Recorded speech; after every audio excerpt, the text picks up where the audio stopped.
আল্লাহ রাসূল সাল্লাল্লাহু আলাইহি ওয়াসাল্লাম একবার ওয়াজ করতেছেন, সহিহ বুখারীর বর্ণনা।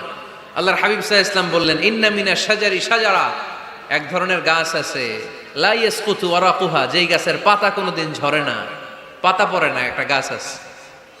মাসালুহা কামাসালিল মুসলিম, এই পাতার দৃষ্টান্ত মুসলিমের দৃষ্টান্ত একই। হাদ্দিসুনি মা হিয়া, দেখি তো কোন সাহাবী বলতে পারে এটা কোন গাছ।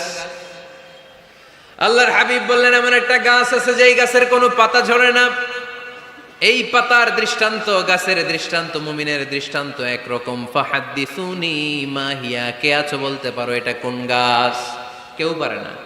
সাহাবারা মনে করছে এটা মরুভূমির কোন একটা গাছ হবে। কেউ বাড়ির পাশে যে খেজুর গাছ আছে এটা খেয়াল করে নাই, সবাই চলে গেছে অন্য গাছের দিকে। ক্যাকটাস, গুলমলতা, মরুভূমির রেয়ার যে গাছগুলো আছে, দুর্লভ দুষ্প্রাপ্য গাছগুলো, তারা এক একজন একটার পর নাম বলতে আরম্ভ করলো। আল্লাহ রাসূল সাল্লাল্লাহু আলাইহি ওয়াসাল্লাম বললেন হয় নাই, একজন বলে একটা, আল্লাহর হাবিব বললেন হয় নাই।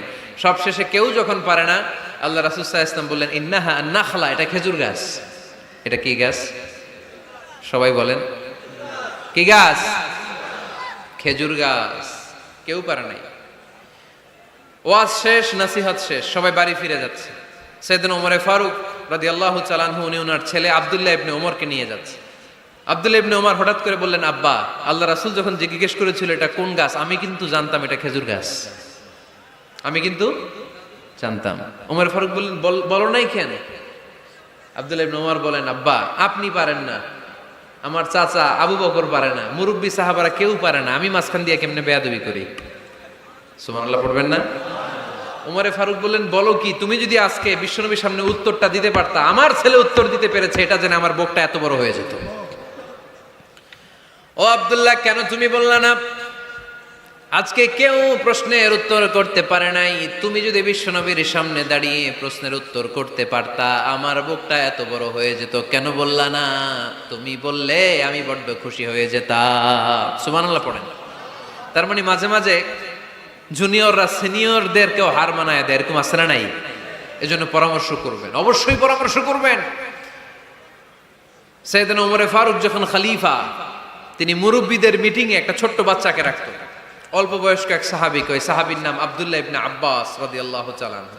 মুরব্বীরা মনে কষ্ট পেলেন, কিরে, এই ছেলের সমান নাতি আছে আমার ঘরে, আমার নাতি আছে, এই ছেলের সমান, এই ছেলেকে কেন রাখে?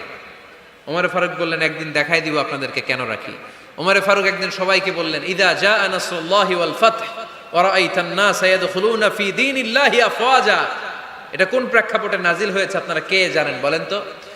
এক সাহাবী বললে, এই সূরা দ্বারা বোঝানো হয়েছে আমাদের যখন বিজয় অর্জিত হবে তখন যেন আমরা বেশি বেশি আল্লাহর প্রশংসা করি। ওমরে ফারুক বললেন, উত্তর হয় নাই। আরেক বয়স্ক সাহাবী বললেন, আমাদেরকে রব্বুল আলামিন বড় বড় শহর বিজয়ের ব্যাপারে আদেশ দিয়েছে, এই সূরা দ্বারা আমি এটা বুঝেছি। ওমরে ফারুক বললেন, হয় নাই। কেউ যখন উত্তর করতে পারে নাই, ওমরে ফারুক বললেন, ও আব্দুল্লাহ ইবনে আব্বাস, তুমি এই সূরার ব্যাপারে কি জানো?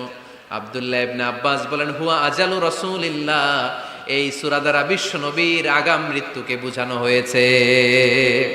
ইদা জাআ নাসরুল্লাহি ওয়াল ফাতহ, নবী হে, যখন বিজয় আসবে, আল্লাহর পক্ষ থেকে সাহায্য আসবে, ওয়া রাআইতান নাসা ইয়াদখুলুনা ফি দীনিল্লাহি আফওয়াজা, আপনি দেখবেন দলে দলে বানের পানির মতো লোকজন কালিমার ছাতার নিচে প্রবেশ করতেছে। তো সবাই যখন কালিমা পড়ে মুসলমান হয়ে যাবে, সবাইকে মুসলমান বানানোই ছিল বিশ্বনবীর মিশন। মিশন যখন কমপ্লিট, নবী থাকার পৃথিবীতে আর দরকার নাই। এই সূরা দ্বারা আল্লাহ বুঝিয়েছেন বিশ্বনবী পৃথিবীতে আর বেশি দিন বেঁচে নাই। চিল্লায় বলেন ঠিক কিনা? ওমরে ফারুক ডেকে বললেন, আব্দুল্লাহ, মারহাবা, মারহাবান বিকা ইয়া আব্দুল্লাহ ইবনে আব্বাস। ও আব্দুল্লাহ ইবনে আব্বাস, মাশাআল্লাহ তাবারাকাল্লাহ, কেউ সঠিক উত্তর না দিতে পারলেও তুমি সঠিক উত্তর দিয়েছো। তুমি এই সূরার ব্যাপারে যতটুকু জানো আমিও জানি ততটুকু, পড়েন সুবহানাল্লাহ।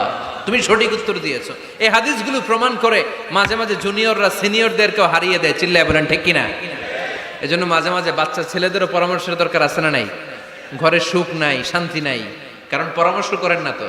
আব্বা আম্মার পরামর্শ নেন, স্ত্রীদের পরামর্শ নেন, ছেলে মেয়েদের পরামর্শ নেন। গুরুত্বপূর্ণ সিদ্ধান্ত নেওয়ার আগে পরামর্শ করে সিদ্ধান্তগুলো নেওয়ার দরকার আছে না নাই? পরামর্শ করে ফ্যামিলি মিটিং এ যদি আমরা সিদ্ধান্ত নেই, ওই সিদ্ধান্তে বরকত দিবে কে? আওয়াজ করে বলেন, ওই ঘরটারে বরকতময় করে কে?